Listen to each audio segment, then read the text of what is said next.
Hi, anyone and everyone. This is Kim, the Humble Hermit from Come As You Are Oracle. I am going to do a collective for today. Today is Wednesday, July 2nd, 2025. You may follow me on the Talk, the Tube, my blog, or not. Totally up to you. Take what resonates, leave what doesn't. If it doesn't fit, don't make it fit. If some of it fits, we love that for you. Whatever does not, just leave it on the table for someone else. We don't want you taking on energy that wasn't meant for you. We're going to use the What's the Tea deck. I'm not sure that I'm going to do a tarot today. I kind of am not feeling it. I'm just saying. Kind of not feeling it. We got 1 on the table, 2 on the table, 3 on the table.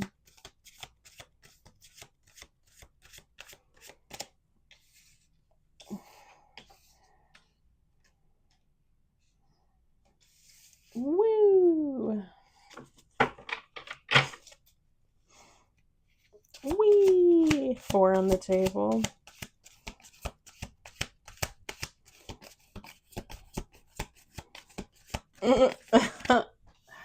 Oh.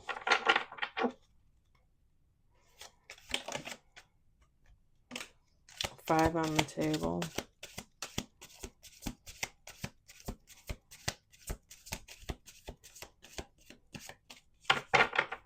Let's do 2 more shuffles. If you hear a cat crying, it's Bubbles. I don't know what his deal is. He's being kind of a turd. I'm not going to lie.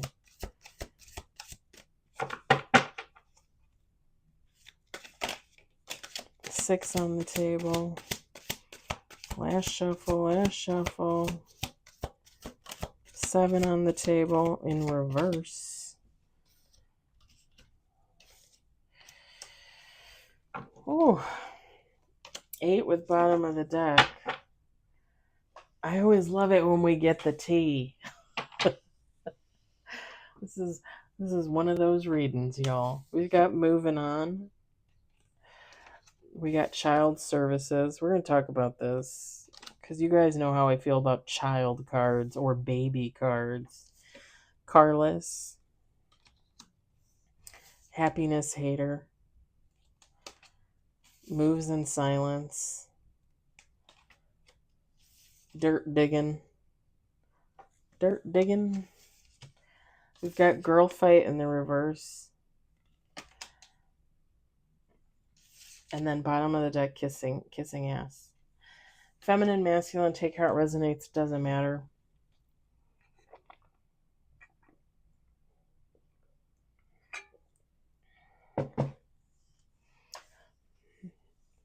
I don't know if you're moving on from this situation or if someone else is moving on from this situation.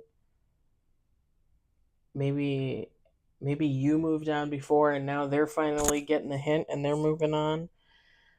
Or vice versa.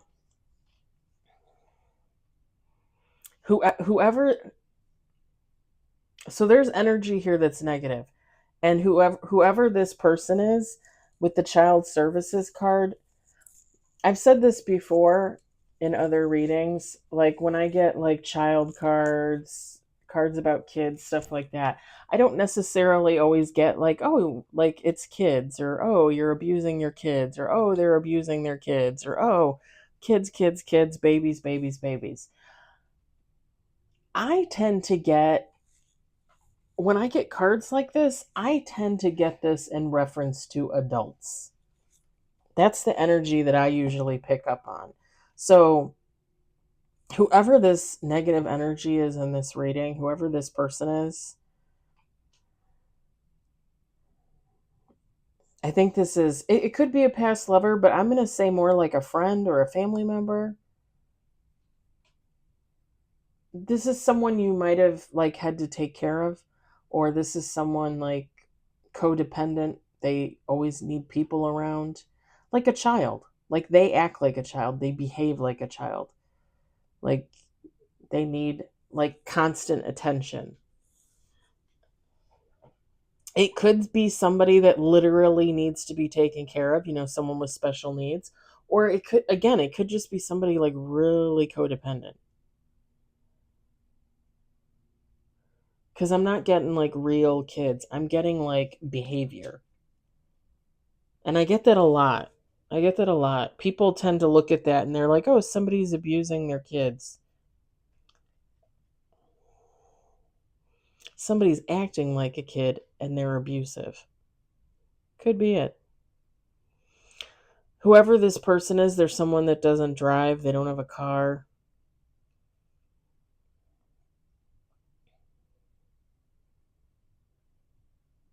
And it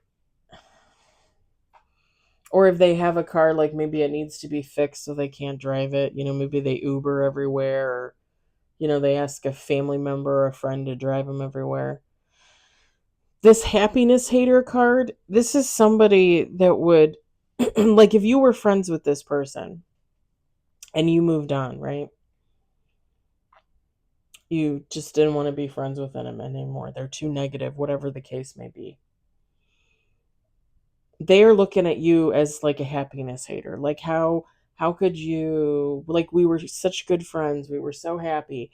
Like, how could you walk away from this connection? How could you be hating on our relationship like that? Like, don't you want to give it a try? Don't you want to give it a chance? But in the background, this person,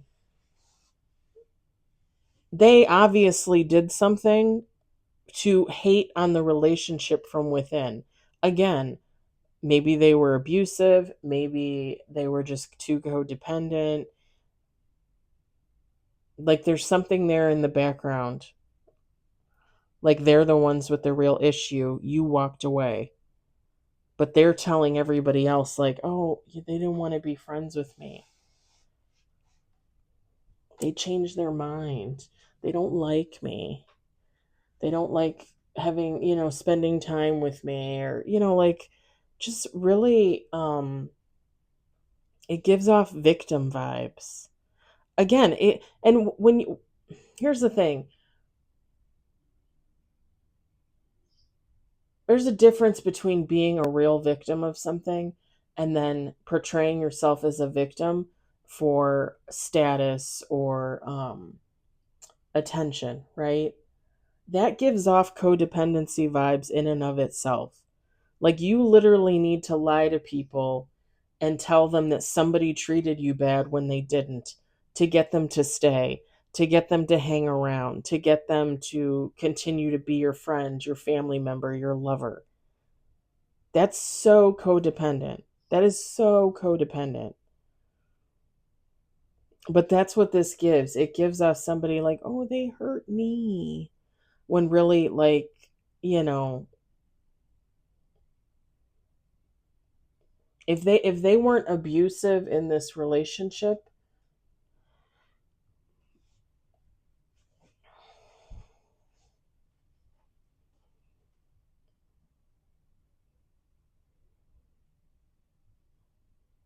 I'm gonna scratch that. They're abusive in this relationship, because even codependency is abusive. When somebody relies on you to the point where you feel like you're being used and abused, and you're constantly with them, and you constantly have to take care of them and do things for them, even if they don't need you to, technically, right? That's abuse. And that's what this gives off. And, like, when I look at situations like that, to me, it just comes off as a very one sided friendship. Like, you're putting in all this effort, all this time, possibly even money, and they're not putting in anything, but they're codependent on you, right? Of course, you're going to leave. Eventually, you're going to wise up and you're going to leave. Why would you want to be friends with that person? Or lovers? Why? This person, whoever they are, they don't like the fact that you moved in silence, like you just got up and left. And maybe you didn't, right? Maybe you didn't. Maybe you literally said to them, okay, I'm leaving and I'm not coming back. I did that with the ex best friend almost 3 years ago. I was like, okay, I'm not coming back. Like, she probably waited for me for a year. I mean, I don't know. You moved in silence. You probably didn't. You probably literally, called them and said, hey, sorry, we're not friends anymore. Or texted them or said it on your way out the door. Like, I can't do this anymore. I can't do this anymore? That means you can't do it anymore. You're not coming back. This person looks at it like you got up and you walked away and they didn't realize it until weeks, months later. But again, that just goes back to codependency issues. That goes back to um, selfishness, self-involvement. Like they don't understand anyone else as a person. They only vibe with themselves. They only look out for themselves. They don't care about anybody else. You could have literally told this person, hey, I'm drowning in this relationship. And they would have been like, yeah, can you go to the store and get me a 6-pack? I'm all out of beer. And you're like, okay, let me go get this. I'll go get your 6-pack, but I'm not coming back. Okay, thanks. Again, they're like they're not, they don't hear it. They don't get it.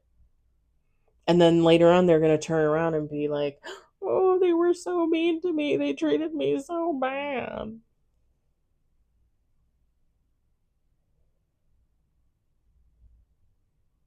I have a couple people from my past that are like this. This resonates. Definitely resonates for my past people. And again, if they're talking shit about you, then they're looking for dirt on you. They're trying to think back, like, on situations and past events and things like that. Like, what can I say about them? What can I say about them to make them look bad so I look good? Girl fight in reverse. Arguments, physical fight, at war, competing. I don't think there was any fight. I don't think you guys are at war. Or if you are, it's probably in their mind on one side. Like, if you got up and walked away, if you moved on and you said thank you next, what is there to fight about? You don't want to fight. You don't care.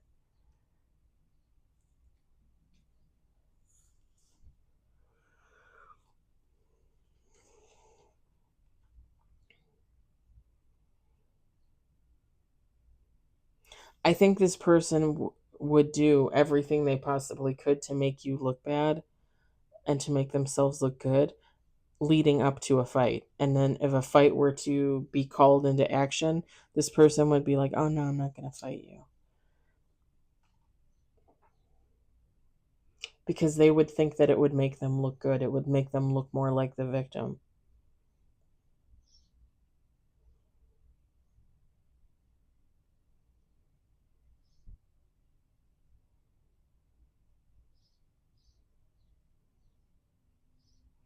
It's kind of funny because sometimes I think about the ex best friend and I think about the past. If you guys follow me, you subscribe, you know what I'm talking about here.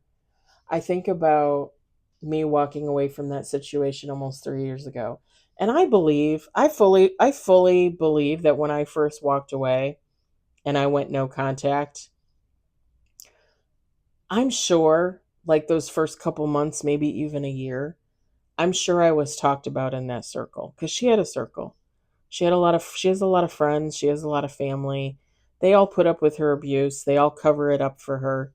That's fine. I mean, they're going to receive their judgment just like she will. But, and I'm not necessarily even talking about in regards to me, I'm just talking about in general. Because when you behave like that, you're going to get judgment of some kind. I fully and wholeheartedly believe that she talked about me, that she badmouthed me, that she made up crap and said whatever she needed to say to make herself look like the injured party, a victim, um, someone that was abused, even though she's the one that's abusive. And even though most of them know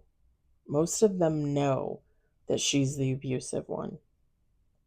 Because even if they never really experienced it from her to them, like one on one, they've seen it. They've seen her do it to someone else. Like I've seen her do it to other people. in the past and not really thought anything of it until I realized, oh, she's abusing me. She's, I don't think at this point, going on 3 years, that she does that anymore. I don't think at this point, with it going on 3 years, if she were to say something about me, if she were to bring up my name, if she were to make a comment, whatever the case may be, if she were to say something about me, they would probably think that she's fucking crazy. Because think about it like this. If I was the one, if I was the ex-best friend, right? And I was abusive and I did all this crazy shit, and then to cover it up, when all these people start walking away from me, I point the finger at them and I say, oh my God, they abused me. They did this and that to me. I'm the victim. Blame them. Look at me and love me and take care of me, and saying all that shit, whatever shit that I have to say to cover my own ass. And then 2, 3 years later, I'm gonna be like, oh, remember so and so? People are gonna be like, why are you talking about them? They hurt you. Didn't you give that up 2, 3 years ago?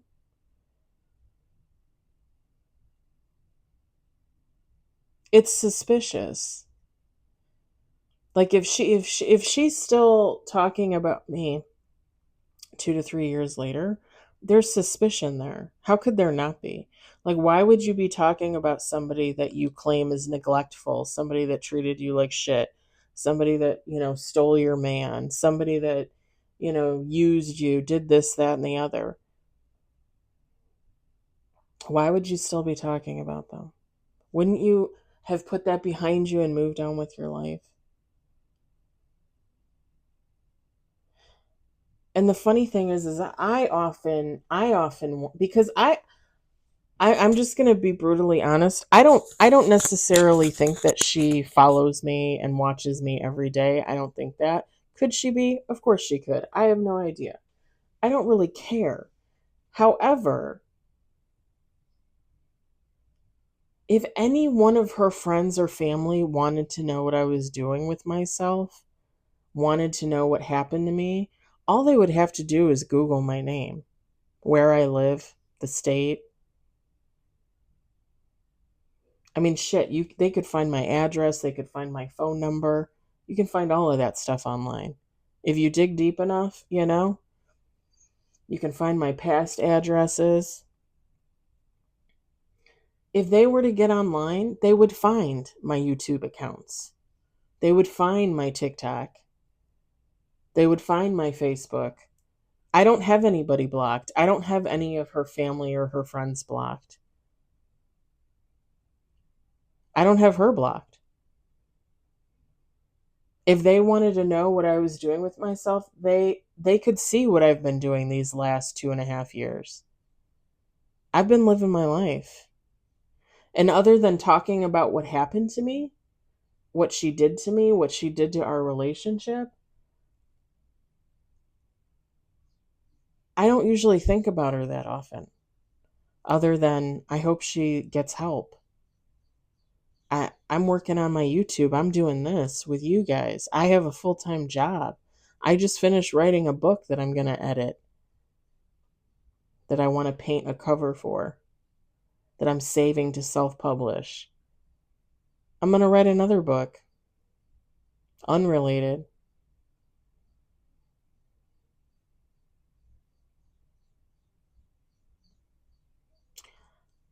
Any one of her friends or family could see what I've been doing in these last 2.5 years. They could find my link tree. They could go on my link tree and see that I donate every month to certain charities, that I donated my hair, that I post things politically on TikTok because I believe in love for humanity, for every single fucking person on this planet. I don't care what color you are. I don't care what sex you are. I don't care who you have sex with. You're human. I love you. And I often wonder, like, have any of them ever done that? Have any of them ever wondered why I left, why I really left. Because this isn't even the first time I left. I left before.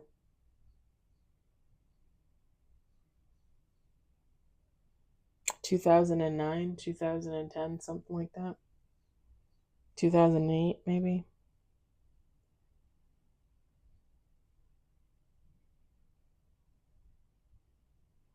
And I said in the last reading I did, I usually give two chances, and then I'm done for real.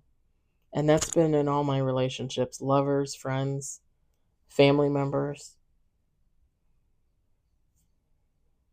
You bite me in the ass the second time, you're gone. I don't give a fuck who you are.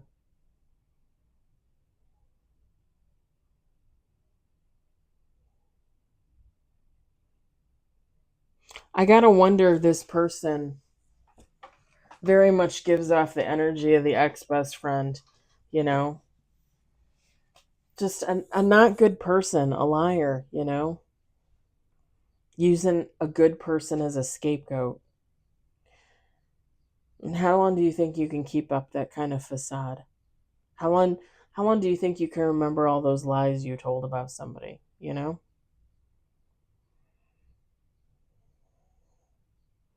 Cuz it's funny with this kiss ass card. It's like this is somebody that you might have kissed their ass at one point, right? Cuz you love them. You know, you wanted to take care of them, you wanted to do for them. And then when you realized that the relationship was off, when you realized there was abuse there, like you moved on. You got the fuck out. Now this person realizes if they wanted to come back into your life, they would have to fucking kiss your ass. Or they think they would. In reality, would you even want this person back? Probably not. Probably not. But they realize that they fucked up. They realize I really have to kiss this person's ass to come back. Like, I'd have to be the one going out on the limb. They're not going to go out on the limb for me anymore. I fucked that up.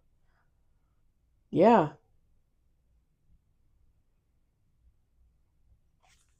I always say to myself that if the ex best friend watches me or has watched me in the past, she knows she can't come back here. She already knows. She's never going to reach out to me. And that's okay, because I would never reach out to her, ever. And again, the only thing I ever say is, I hope she gets help.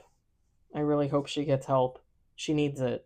She really fucking needs it.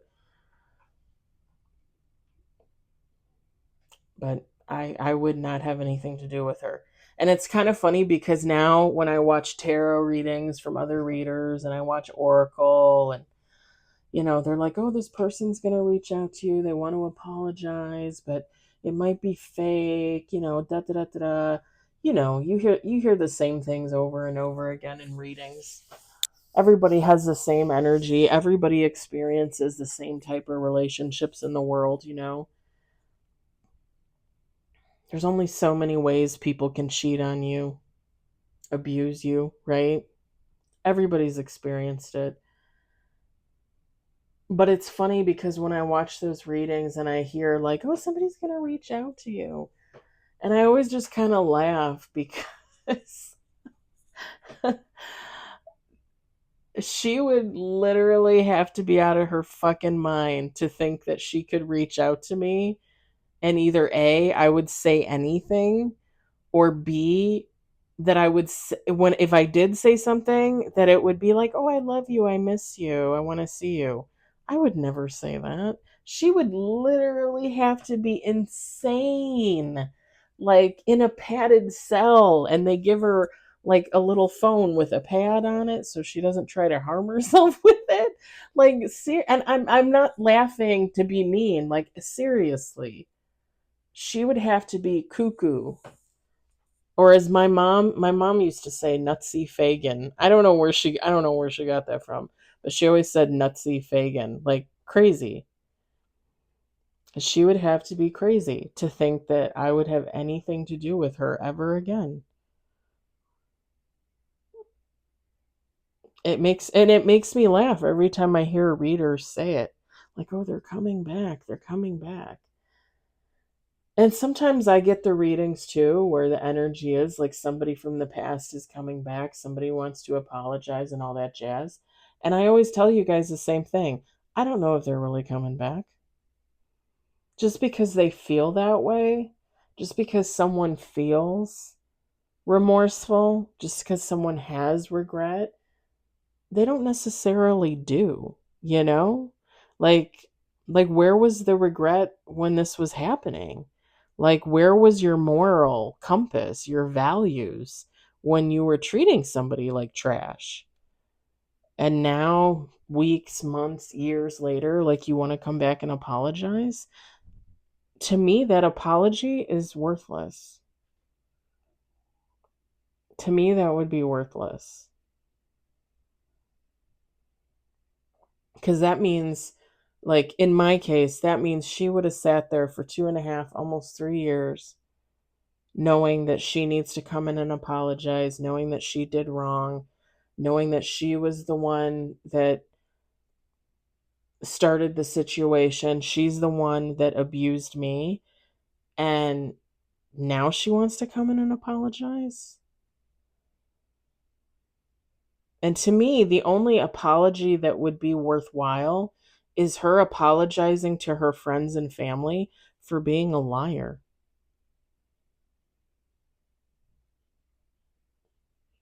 Because forget about what you did to me, but you literally just told probably hundreds of people that I was trash, that I did to you what you did to me.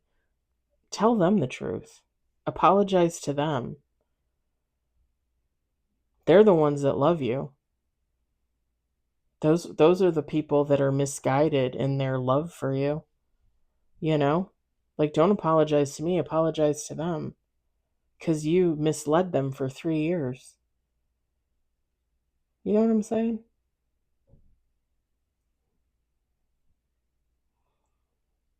But yeah, I always laugh cuz like is this person going to ever come to you and say anything? Like I know you took care of me. I know you did what you could for me. I know I was the abusive one, but can you forgive me? Wouldn't if somebody really came back from the past and apologized to you and it seemed semi sincere, right? It seemed sincere. Wouldn't you shit a brick? like see, like wouldn't you uh like I think I would be dumbfounded if somebody actually came back and apologized to me and I actually felt it was sincere. My intuition tells me, "Oh my god, they're actually being real."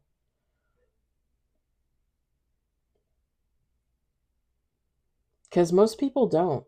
Most people most people suffer in silence, let's be honest. Most people realize what they did and then they pay for it. That's their karma when you think about it. That's probably the worst kind of karma, right? Is to hurt somebody and then realize you hurt them and you have to live with that for the rest of your life. And I'll also say this too. If somebody doesn't come back to apologize, it's more than likely because you're being protected. You're being protected from that person. And here's why. Again, that person is supposed to get that karma. That person is supposed to sit there for the next 40 years and feel like shit. That's the karma. I can't believe I did what I did to so and so. And every day they think about it. That's their karma. That karma is supposed to trigger them into healing.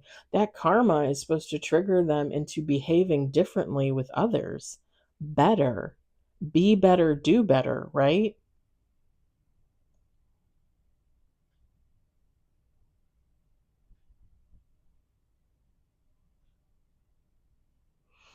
This person isn't there, whoever this is. This is someone This is like someone still playing the blame game, when in reality they should take some accountability for their role in the situation, you know? And unfortunately, a lot of people don't know what that is. A lot of people don't want to take accountability.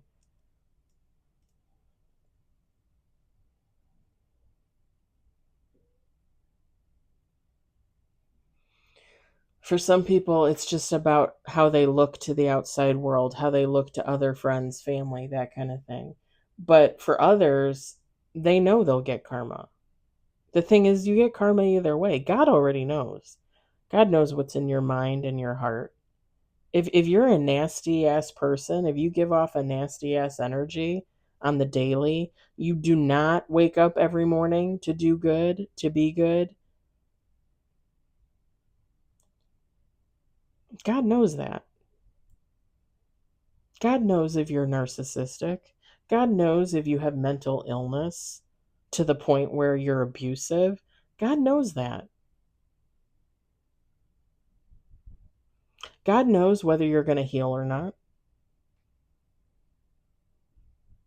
You can't hide anything from them. Oh, did you hear that? That was a little gas.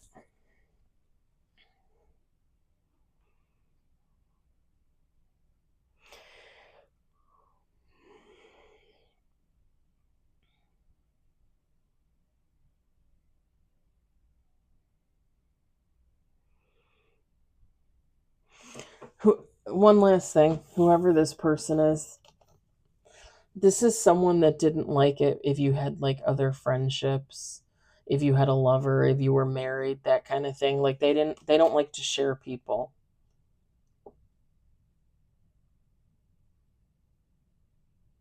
Like they can have other friends, they can have multiple lovers, but not you. You know what I'm saying? Like this would be somebody, like if this was an ex-boyfriend or girlfriend energy, like they cheated on you all the time. But if you were to look at somebody else sideways, they'd be like, what are you doing? I'm your person. Don't look at them. But that they're, sleeping with Tommy and Jane and Brett, like like you're not the only one, but they expect you to be faithful. Or if it's just a friendship, like they tried to seclude you, they tried to make sure you didn't have any other friends, they tried to make it so like you didn't trust anybody else, like you only trusted in them.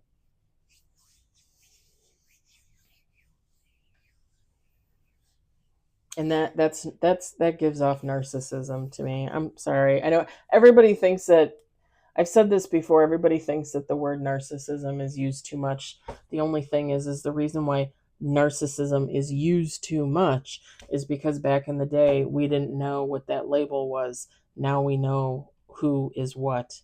So now we can label all the narcissists. And there's a lot out there. A lot.